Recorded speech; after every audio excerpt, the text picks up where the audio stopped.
And we got an outstanding board. So I won't go through everybody's name because if I forget somebody's name, I wouldn't sleep tonight for the rest of the week. So please look them up, go to our About Us. And we got outstanding board members from across the nation, mix of industry, labor, community-based organizations, some part of skill spans, and it's a phenomenal board. I'm very honored to be part of this.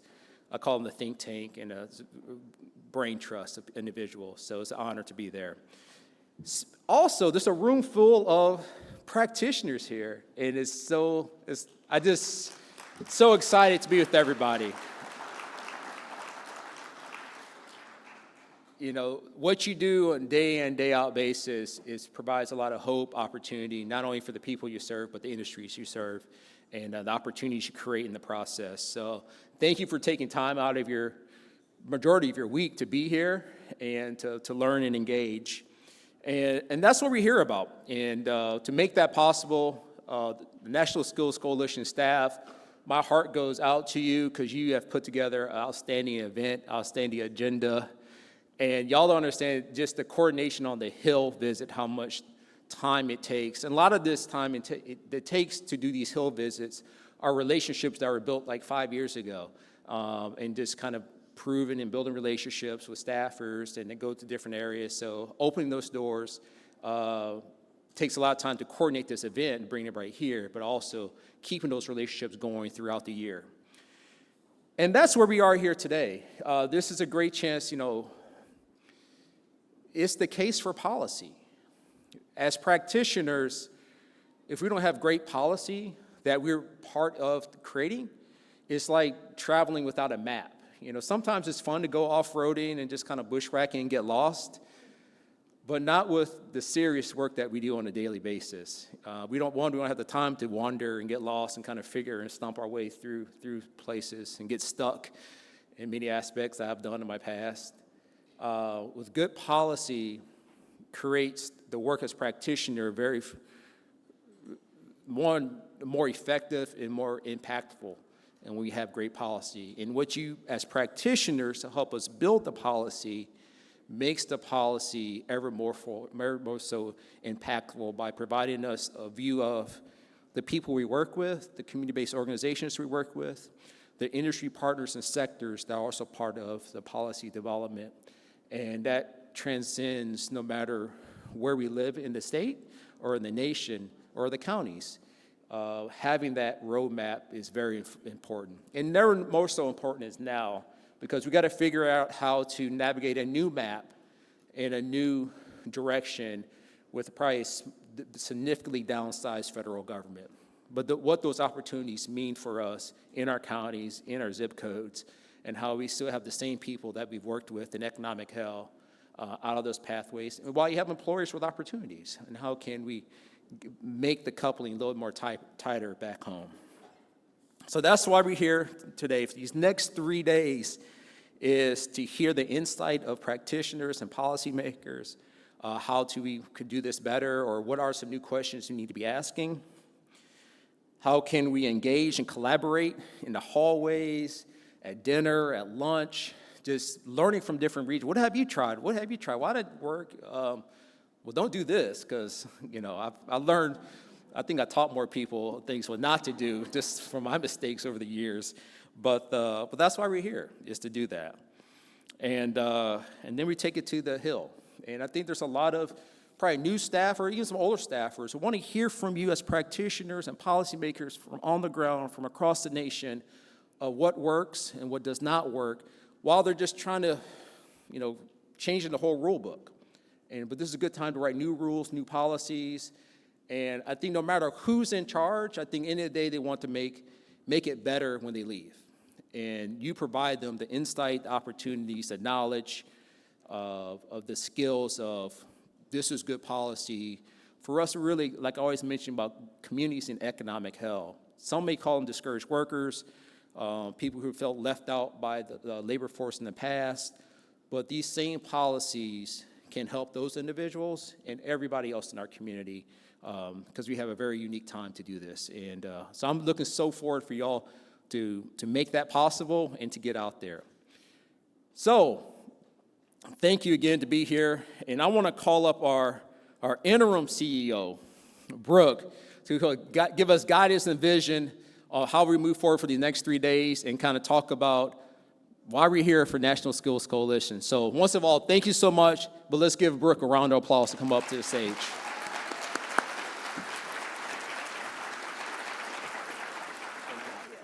Thank you. Good afternoon. Can you all hear me? Yes. Okay. Welcome to Washington, D.C. This has been my hometown now for 20 years. It's the place I've called home. And so I'm thrilled that you're all here with us in the nation's capital. This is my first Skills Summit as interim CEO. Thank you, thank you. But it's not my first Skills Summit. My first Skills Summit was actually before I worked for National Skills Coalition. Back in 2012, I was working for a community policy organization, advocacy organization based here in the District of Columbia, right? And at that time, economic development was booming in DC. There were lots of jobs being added to the economy. But too many DC residents were locked out of those opportunities. And they were locked out of those opportunities in part because our workforce policies were not set up to support their success fully. And, I was working at this to change local policy.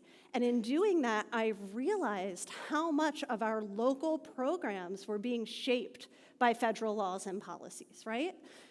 Even though I'd lived in DC, worked in DC for years and years and years, I told you all I've lived here now for 20 years, I had never done federal advocacy. I had never gone up to the Hill. And so I decided that I was going to join this thing called the National Skills Coalition Skills Summit. And I came to a Skills Summit, and I did what you just heard from Gerard, right? I learned about the federal policies that were impacting my local community. I networked and talked with people who are facing similar challenges in communities across the country. I went and advocated for the first time ever with members of Congress from our region. And then I took all of that and brought that back to my work here locally in DC. And that is what National Skills Coalition is all about, right? We mobilize workers, students, local businesses, practitioners, and advocates from all across the country, channel all of your unique perspectives into a collective voice that has the power to change workforce policies for an inclusive economy. That's what we're all about. And to share why I think that's so important, in addition to my own experience, let me take you back 2.5 decades to when National Skills Coalition was first founded. So for those of you, who don't remember or were not born yet in the mid-1990s, I'll set the stage for you, right? Mariah Carey's at the top of the charts. The movie Clueless is a blockbuster hit. We're using dial-up to access the internet, if anybody remembers modems, right? And the economy is shifting away from manufacturing into service sector industries. At this time, I'm a teenager. I'm growing up in a place called Easton, Pennsylvania. If you're familiar with Pennsylvania, it's like the halfway point between Philadelphia and Scranton. You probably don't know Easton, but you might know those other two places, right? It's a really working class place. My parents are public school teachers. Our neighbors are doing things like working on construction sites, working in hospitals, and working at manufacturing plants, including Bethlehem Steel, a nearby manufacturing plant that used to be the world's largest steel producer. So it's the 1990s, and Bethlehem Steel is closing down one operation after another throughout all of the 90s. People are losing their jobs. Thousands of people are without work, and they are trying to figure out what's next for themselves and their families. This is what's happening. And it's not just happening in the community that I grew up in the 1990s. The economy was really strong, right? We had one of the biggest expansions ever in the late 1990s. But there were pockets of economic pain happening across the nation at that time. In some cases, it was due to factory closures. In other cases, it was due to decades of neighborhood disinvestment caused by redlining and other discriminatory practices. And so people are feeling economic pain at this time. But here in Washington, D.C., there weren't solutions being posed for all of those problems. Policymakers here in DC were making sweeping changes to welfare and workforce policies. And those changes were largely pushing people into low-wage jobs with little economic support instead of investing in high-quality skills training, supportive services, and connections to good family-supporting careers. And that hurt a lot of people. At the same time, there were training programs throughout the country that were developing innovative and effective sectoral solutions, connecting people to good careers, having really good outcomes for working people and their local businesses. But those training providers didn't have an organized voice here in Washington, D.C. to stop bad policy that was happening. But out of that vacuum, National Skills Coalition was born. In 1998, a lot of those local workforce leaders came together to organize around a vision of a fairer and stronger economy for every worker, every industry, and every community. They created a coalition to be able to advocate for policies that invest in people, that invest in the very workers and local businesses whose contributions drive our economy and form the backbone of our economy. That's what they came together to do. Fast forward now to 2025, right? We're here in 2025, and that commitment that people made back then to that coalition work is still what is guiding us today as National Skills Coalition, even though we have grown and changed over the years. That's the commitment that we have today. The economy, again, is changing, right? We're seeing a lot of change in the economy. There's advent of new technologies that's shifting industries. We're seeing AI. Let's just take digital skills as an example, right? Several years ago, sure, digital skills could have been an option, a nice to have for a lot of occupations in the labor market. Now, they're an absolute requirement. We did research with the Federal Reserve Bank that showed that 92% of all jobs now require at least one digital skill. So the economy is changing again.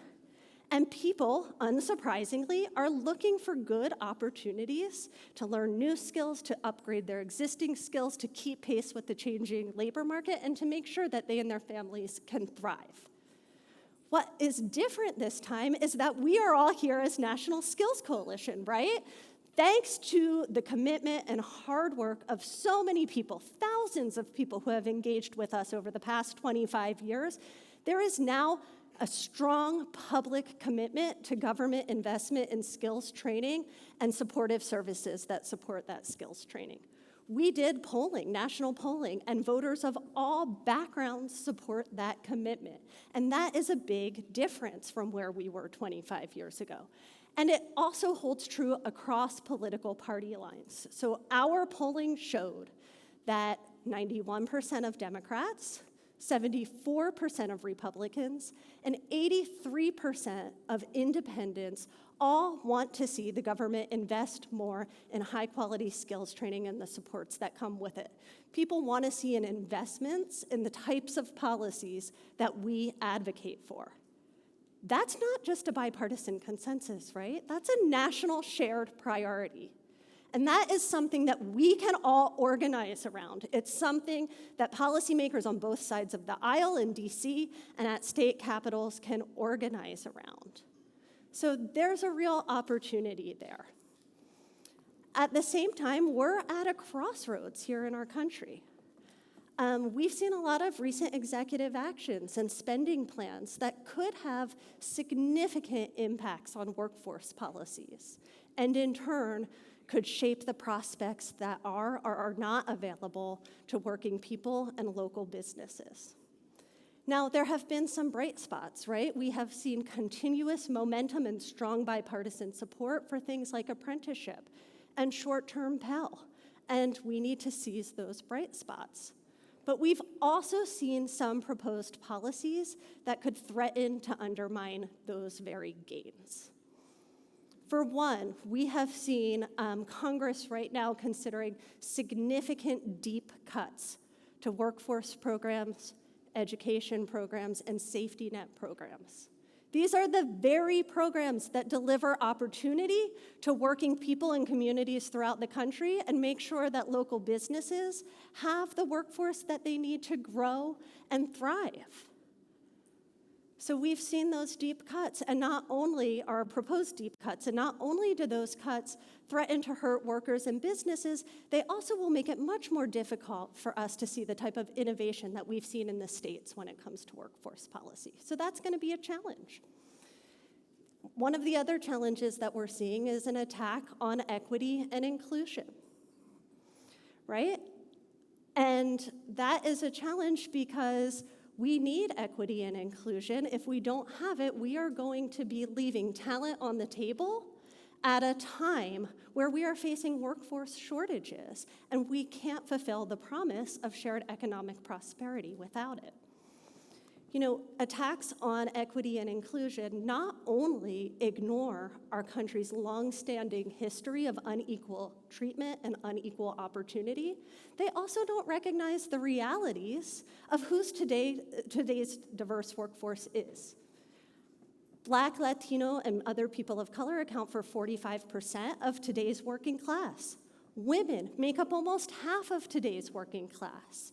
Nearly 1 in 5 workers in the United States is an immigrant. We're seeing older people and younger people participate in our workforce in different ways. And this diverse workforce isn't just happening in major cities, it's happening in rural communities throughout the South, throughout the Southwest, throughout parts of the Midwest as well, right? And so when we have policies that make it fair for everybody to have a real shot at economic opportunity, we all benefit. So like I said, we're at a crossroads with some big decisions in front of us at the federal level and in the states. But let's take it back to 1998, right? This is the moment National Skills Coalition was made for. All of those years ago, National Skills Coalition was created to make sure that a broad-based coalition of people who believe in a vision for every worker, every industry, and every community had an opportunity to come together to shape policy and have their voices heard. And now, not only do we have a platform for you all to engage here in DC, we're in 20 states. We are working with coalitions across 20 states through our Skill State Policy Advocacy Network, our SkillSpan, to move policy in the states at the same time that we do it here in DC. So that's what we're going to be all about over the next 3 days, right? You heard from Gerard. We are going to have, strategy sessions and insights on the policies that are impacting all of our communities.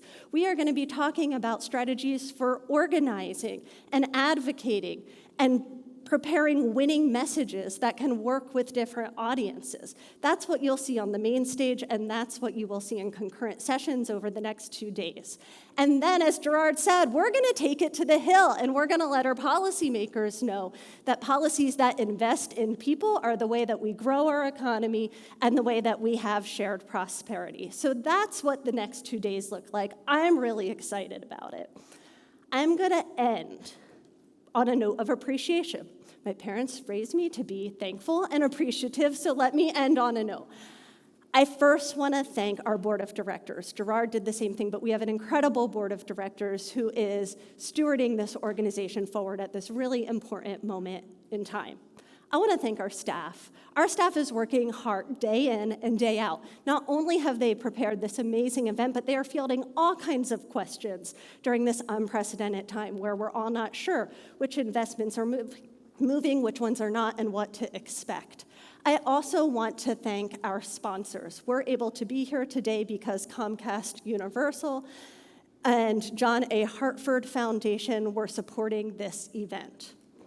And then I would be remiss if I also didn't thank the folks who've organized this event.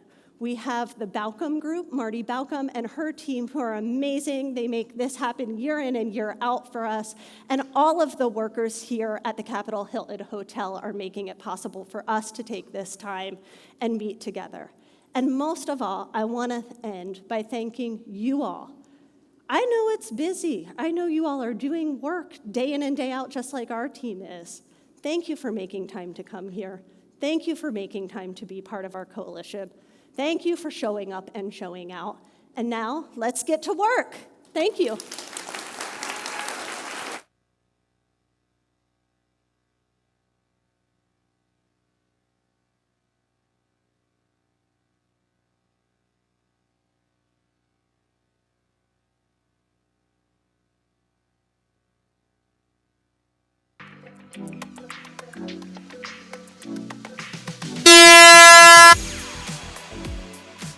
Skills programs and policies have an enormous impact in our communities because they help address the systemic barriers that have long put Latinos at a disadvantage. The education system in this country has not always served our community equitably, leaving many without clear pathways to economic mobility. Workforce programs are a way to bridge those gaps. Expanding access to skilled-based training creates long-term economic mobility and generational wealth with the potential to add $5.1 billion annually to the U.S. economy. We need to champion skills-based practices, expand workforce training programs, and break down barriers that limit access to good jobs. Change doesn't happen overnight, but every effort we put into this work moves us closer to a more equitable and a prosperous future. Now, more than ever, we must hold leaders accountable for real investment in workforce development. Talking about skills gap isn't enough. We need bold action from policymakers, employers, and educators to ensure that workers aren't left behind.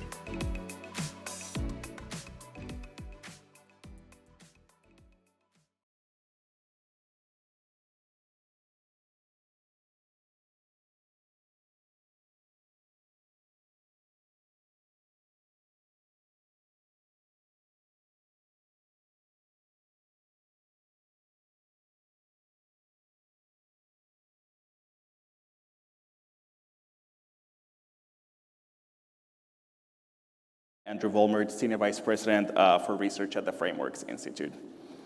So narrative change, it's a huge buzzword. I'm sure everyone here in the room that's in the policy, nonprofit world has heard about it, seen it, heard it somewhere. We constantly hear from our network, how do we get involved with it? How do we participate? Where do we even start? How does it fit into the overall picture for them and their strategies?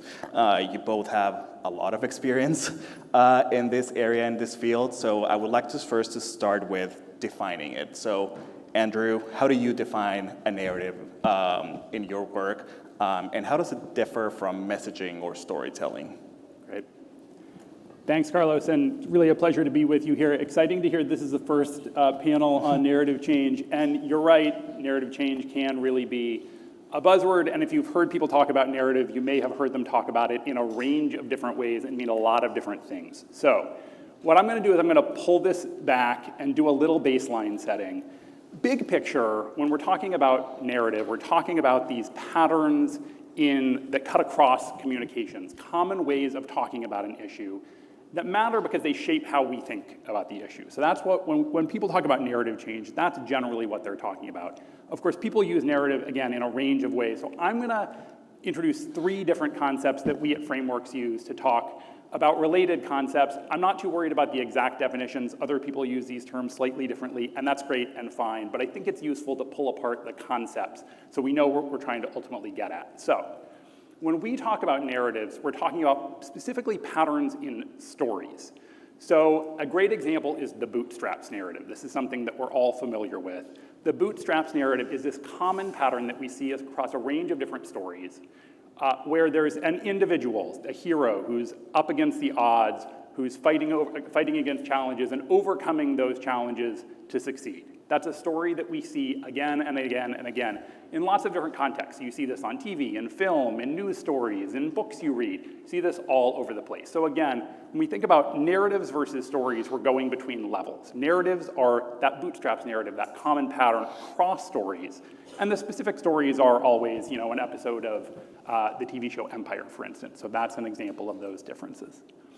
Okay, now I'm going to shift and talk about framing. Framing is a similar concept where it involves choices in how we package information. So frames don't necessarily have to be narratives, although we can make framing choices in narratives. So when we talk about frames, we might think of values, for instance, appealing to the value of interdependence, for example, versus the value of fairness. Those are framing choices that we make that shape are communications. Now that's different from messaging. So messaging is a specific message, a specific set of choices and words that we're using in a particular context with particular audiences. Frames, again, kind of like at that level of narrative. Messages are more like at that level of story. So they're specific and particular. Frames are those broader choices that we can use across a range of contexts. Okay, all of these things matter because they shape how we think, act, and feel, both the narrative choices that we make and the framing choices that we make. I'm going to introduce one last concept, and then I'll stop with all the terms. The concept of cultural mindsets. So when we talk about cultural mindsets, we're talking about the deep assumptions and implicit understandings that we bring to the world that make sense, that we use to make sense of communications that we receive as well as experiences in life. So to give a couple of examples, individualism is a widely shared dominant American mindset, the idea that it's our individual choices that shape how we do in life.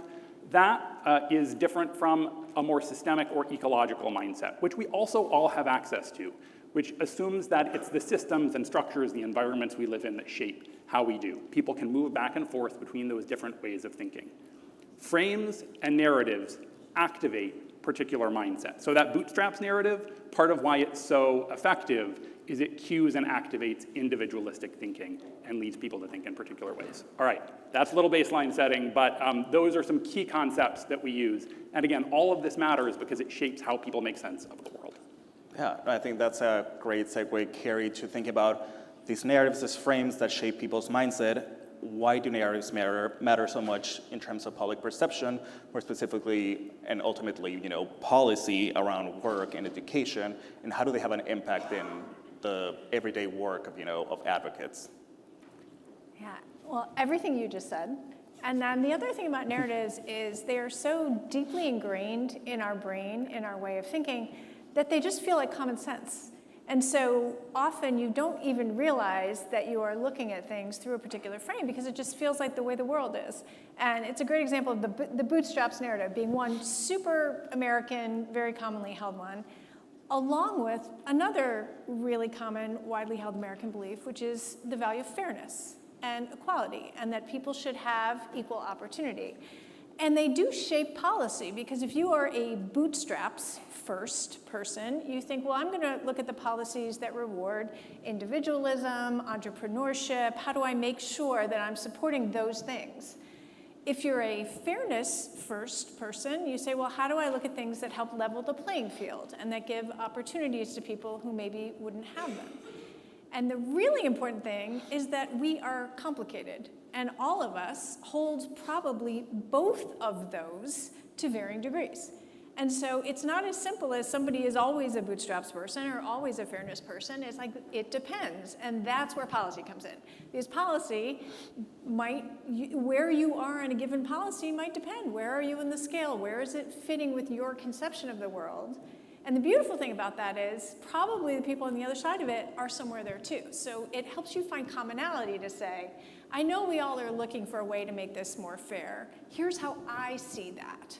Or I know we're really looking to help people who are looking to take initiative. Here's how I see that. And you can often, if you start at that narrative level and get out of the specifics of the policy, you can get to a place where you can look at the policies through a different lens. And that's this graphic we've put together, is how that all kind of works, and this idea that there should be debate on policy. You should have thoughtful, considered debate. But if everything was this easy, then it wouldn't be a problem. We would all just agree on everything and move forward. When you have to come to some sort of compromise and place in the middle that you really have to, getting to the narrative level of understanding can be really helpful. Awesome. So now that we've established what narrative is, I know both of you are working on very interesting projects specifically around narrative change. So like changing the mindset, changing the narratives that are out there of work and education. I would love to delve into an overview of each of those projects, and then we can go into more specific findings. Carrie, maybe we can start with you, just giving you an overview of what's the project that you're working on, what were you hoping to find? Yeah, so we are working with a group of funders that call themselves the Pathways and Workforce Funders Group. And they were really looking at how do we unpack the role of narrative in getting policy adoption. There's lots of people working on all kinds of really interesting things about everything, all kinds of skills-based, from skills-based hiring to skills-based training. they were really looking at how do we get more learners of all ages involved in that, and how do you get more employers of all kinds to look at that? And looking at narrative as a tool to do that. And so we've been doing all kinds of research for about 18 months to really look at it from that person in the street perspective. How does an actual person on the ground experience this? What can you say to them to get them more interested? And how do you move them along from interested to actually looking for something, from looking to finding the right program? And similarly for employers, like skills-based hiring is a great idea to let's actually try it here in our place of work. And I think the big frame that we assumed going into it was that there was universal belief that college is best. And so that we were going to be sort of in some way fighting against a very commonly held narrative of college is best, and how do we kind of counter narrative that was where we started that work. Awesome. Then, Andrew, would you like to present a little bit more about the project that you're doing? Sure. I'll do it quick because it's a big project and we've been doing it for a couple of years. But this project that we've been doing called Work Shift is kind of a big cross-cutting project that has been exploring how members of the US public think about work and labor writ large, and then has been doing a deep dive into how people think about a few specific types of work, manufacturing, care work, and we've been specifically focusing on workforce systems, which is part of what where the project comes into play here. So we've done a bunch of research to identify what I talked about as mindsets, those deep assumptions that people bring to these issues, and we're developing now and testing a set of frames to see what are the most effective ways of communicating about work and labor that have the chance to do a few things to fundamentally change systems and structures around work and labor in the United States in ways that make them more equitable and just. That's the kind of big picture thing. For us, that includes ensuring collective bargaining rights, good jobs, and good wages for people. So again, we're looking for changes to the system that would ensure it is more just for everyone. And so we're, again, working with advocates, organizers, thought leaders of various sorts on that work. Yeah, and I'm sure you both have very fascinating insights that everyone here can use. So maybe let's delve into those. Carrie, would you like to share a little bit of like, what are the most surprising insights or findings that you're finding through this work? I'd be curious to hear also about this multiple truths that you hear, that you were talking about, especially as you think about that dominant narrative that you were thinking, college is the great path or the best path, and what are the multiple truths that people hold in their head about that? Yeah, so I set that up obviously deliberately because what we found is that actually wasn't the case. Not that people don't love college and people think that there's a slight preference for college, but there's hugely high levels of agreement about everything else too. When we gave people a big list of things that you could do yourself or recommend to a young person in your life, and people think all of them are really good ideas. Again, slight preference if you look at a research scale for very interested in college, but other than that, there's really a very level playing field when it comes to attention and agreement. And again, that gets to this idea of people live in the real world, and they know that people are different. Some people are destined for college, and some people need to try something else first, and people understand that, and they want that for the people in their lives, which is a hugely important finding, because now we're not starting from fighting something, we're starting with building on something. So how do you build on that? And the other thing is people feel really positively about all of these Pathways programs, anything you can do. The challenge is that people don't know how to do it. And so where you think of college, where there is a very, again, policy-driven infrastructure, starting with, in the 60s, Lyndon Johnson opened the way for college loans for people, you start with the loans, and then the high school, you get steered that way. That doesn't exist in that form for any of the Pathways programs. And then Pathways programs are so disparate that it's really hard to come up with one system to help people understand all of them and steer them toward it. So that infrastructure is missing. Those policy decisions that created a scaffolding that sent lots and lots of people to college doesn't exist. And so people have to find their own way. They're often not sure how to do that well. They worry about making a wrong choice. So sometimes that means they don't make a choice because they don't want to do it wrong. And so that's really where we came out in this project is it's really, the role of the narrative here is really about reinforcing that everyone should have a lifetime of meaningful work.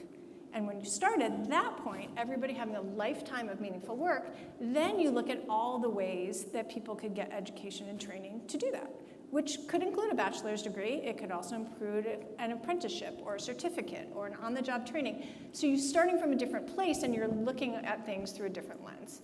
And that gets lots of people really excited. We did one really interesting thing. Very few people had talked to actual learners. There's lots of theory in this space. So when we talked to actual learners and we showed them lists of all the kinds of careers you could have if you did one of these programs, people's eyes lit up. They said, I didn't know I could go into real estate. Didn't know I could go into healthcare. I didn't know I could go into this or that. So when you show people the options, that's when they get really super excited about it. And then you're starting to say, again, lifetime of meaningful work. So I could do a career that I'm really interested in, and I wouldn't necessarily have to pay the kind of money or spend the kind of time that it would take to get a college degree in that. So that's really where we are, is looking at how do we open people's eyes to the full spectrum of things, and really doubling down on that relevance and access, that I can see myself here, I know what I could do, and I can see myself there, and then how do I do it, which is, again, both how to evaluate this huge range of options, but also the real practicalities. Some of these people have childcare responsibilities. They need to work to support themselves. They may have other family caregiving responsibilities. So how do you make sure that they know that all of that could get folded into the way they pursue their degree? So that's really where we're going with messaging, is how do you bring that down to that really practical daily level while still sharing this big vision of having a lifetime of meaningful work? Oh, and then this is how we think of pulling all that together. Narrative, as you talked about, narrative is storytelling, and we do use a format. Who are your people you're talking about? Where are they trying to get to? How do these programs come in as the solution to that? And what problem are you overcoming? So that's really what we're looking to when you talk about storytelling. Storytelling has dynamism, and it has things you're overcoming. It's not just sort of repeating your talking points and hoping somebody agrees with you. And so if our goal is a lifetime of meaningful work, we're looking at how do we tell a lot of stories about a lot of different people who are uncovering lots of different problems, and with the solution being the kind of program, whether it's an apprenticeship or an on-the-job training or an associate's degree, that is really helping them get there. And that work is starting sometime in the next few months. Yeah, and I actually would love on that last part, like the work is starting now, but if we're thinking about the role for advocates in a narrative change project, what's the role that they play? Like what's their part on how to spread or use this narrative in their work? Yeah, narrative change is hard because the sort of core narratives are ingrained in our brain, but that's where that real stories, like you guys are all working on the ground, you have these great anecdotes about the work that you're doing. That's what really brings it to life for people, is hearing about a real person in a real situation. And again, I always think the problem is really important. A Pollyanna kind of story where just like, this is a great thing and you should support it, doesn't feel real to people. Real lives have some struggle and some challenges in them, and so make sure you're not just telling them the best possible story, but showing why it was solving something underneath, and that there really was something that you all are uniquely suited to help people challenge and help them overcome it. Yeah, I think that's such an important part on the storytelling aspect, that it's not only like the happy, sunny success story, but really showing the challenges, because that's what the people face every day. And then Andrew, would love to delve into the things that you have found in your WorkShift project. Sure. So I'm going to touch on one mindset finding. So again, talking about kind of how people think about things, and then talk about a couple of implications for framing how we talk about things. I'm going to go up a level, and I want to just start with kind of a reminder what we're mostly interested in, kind of policy and systems change. So when we think about the implications of all of this, it's with that in mind. So we're thinking, including kind of how do we make sure we build support for good policies of various sorts, including workforce development policies and programs. Okay, so one of the big findings when we just ask people in interviews, these are big 2-hour-long one-on-one interviews where we engage people in a range of kind of an open-ended conversation about work and jobs. One of the big things that came across was this interesting discrepancy between how people think about work and how people think about the economy. So it seems really obvious, like those are part and parcel, right? Those go along together. But what we find is that when we have conversations with our research participants about the economy, they tend to go big and think more systemically. They recognize that kind of policies and laws, government choices, those really matter and shape who benefits, who doesn't, what kind of opportunities are available for people, how things work.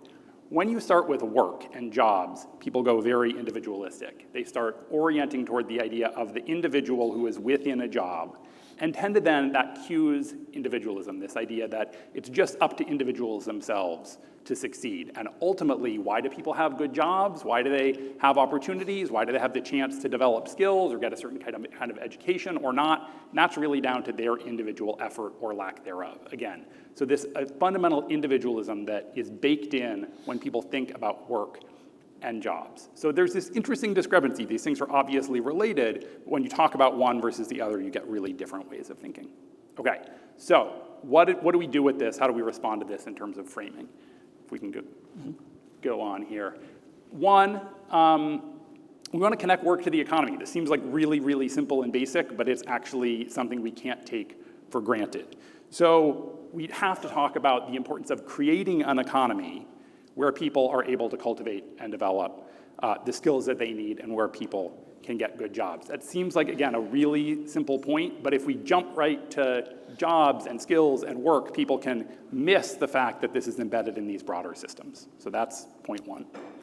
And the second point is it's really important to emphasize for folks and explain how workforce systems are designed and can be redesigned. Again, when people think about kind of economic systems, they tend to take this for granted, that we can change the way that the economy works because we built it, we designed it.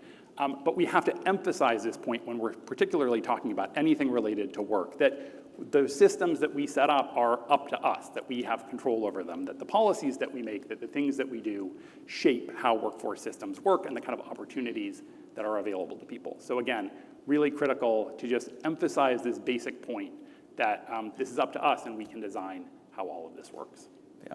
I'd like to actually, on this last point on how workforce systems are designed and can be redesigned, how have you found useful to explain to folks and visualize what a system is and how it can be changed? Because sometimes I've found, at least in my work, when you talk about a system, people's eyes almost like glaze over. It's like it sounds so vague and abstract than what it actually is. So how can you bring it down to actually change their minds? Yeah, so the answer here is going to be obvious, but it's important, right? It's some combination, we already touched on this, of real stories, of people in real situations that all make this all concrete, and examples, right? So it's finding ways, the explanation can't stay, and I think it's really a great thing to underline, can't stay abstract. It's not this kind of vague and abstract notion of design.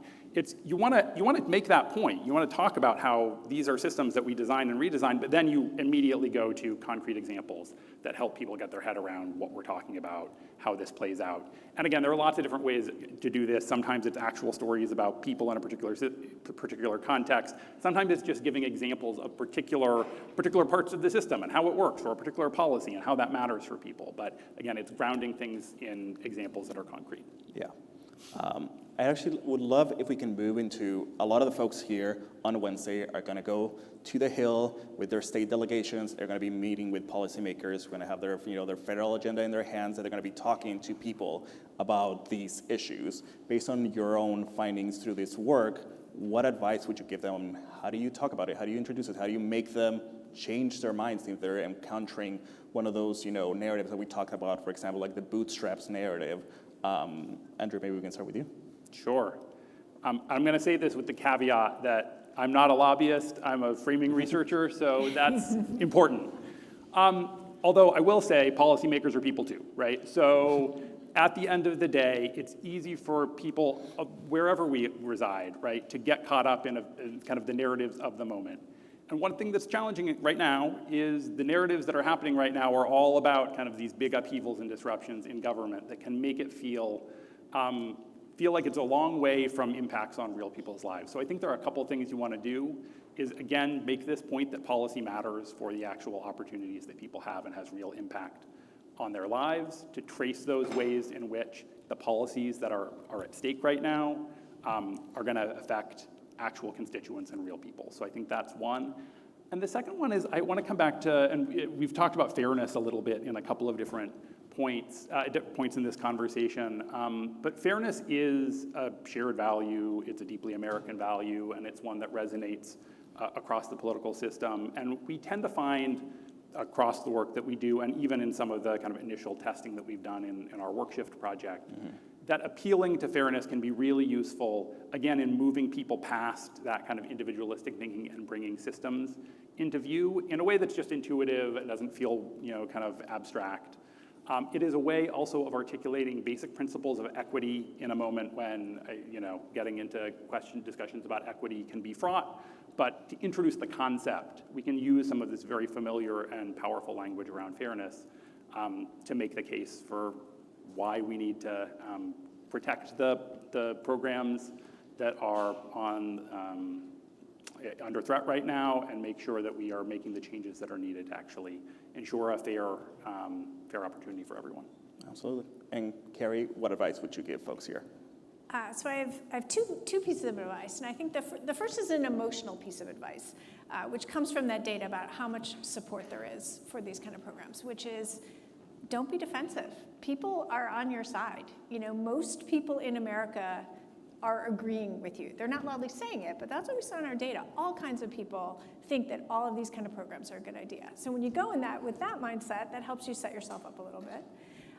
The second thing is about specific messaging. The sort of good news, bad news when you do message testing is you're always kind of looking for a winner. And we did not have a winner. The problem was everybody loved everything. Everything we tried to say. So that's the good news. No matter what you're saying, somebody's probably going to find it pretty favorable. I will say the one message that got like a little bit higher was around the importance of building a thriving community.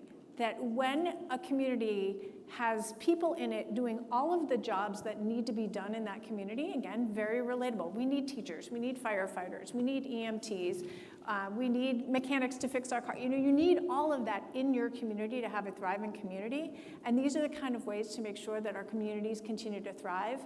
That, again, a little bit higher than the other ones, but that particularly that you're going to meet with your elected officials, they represent given communities to say, this is what we need in our community to make sure that we continue to be a place where people want to live, they want to stay, and they want to raise their families. That's a really nice framing in this particular moment for you going up on the Hill. Because that's where you can all agree. You're going to see your representative, you're all coming from the same community. And this is a way to start from that point of commonality and shared values, shared narrative. We all want that. You're not going to go to a Hill representative who says, I don't care about the community I represent, right? That's never going to happen. So start there and then tell them what you're going to tell them. And I'm curious if in either of your work you found that particular messengers worked more effectively than others to share some of this narrative. People who've done this successfully are extremely powerful because, it's very easy to say, well, I'm not sure that would work or that wouldn't work here.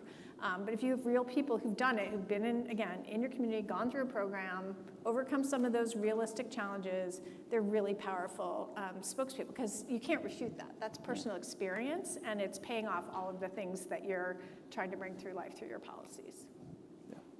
Andrew, for you? I don't. So we haven't tested messengers here, but I think that's really important. Messengers are important because they can bring an issue credibility, and often it's people with experience of an issue who are the most powerful and most credible messengers on an issue. So that makes sense to me. Awesome. Maybe for our last question, you both said narrative change takes a lot of time and work. It's measured almost in years, really. But if you had the power, what's one misconception you would want to change around work or education that you've listened through in the work that you've done so far?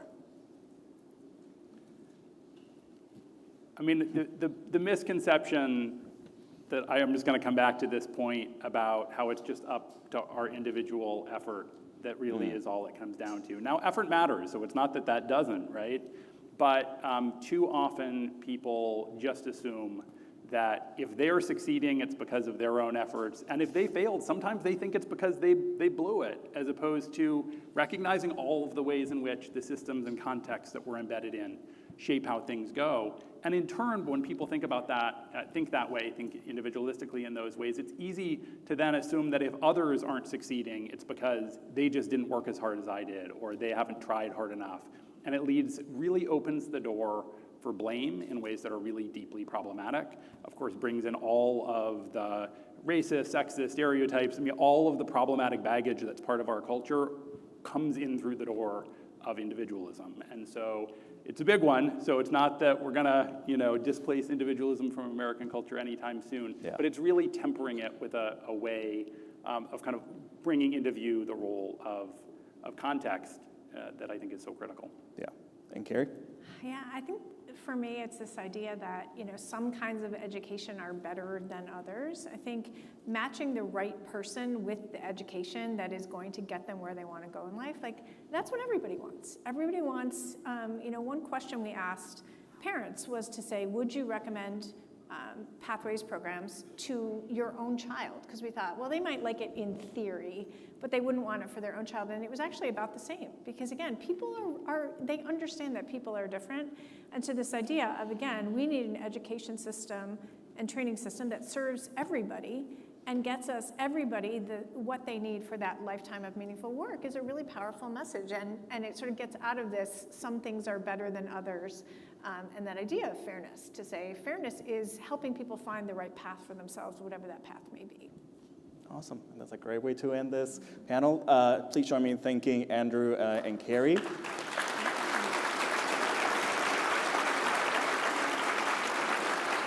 And just a quick programming note, thank you all again for being here. We're gonna have a 30-minute break outside in the terrace. Please network, mingle, say hi to each other again. There's concurrent session happening all afternoon, and then we'll come back here at 4 p.m. for our next panel. Thank you all.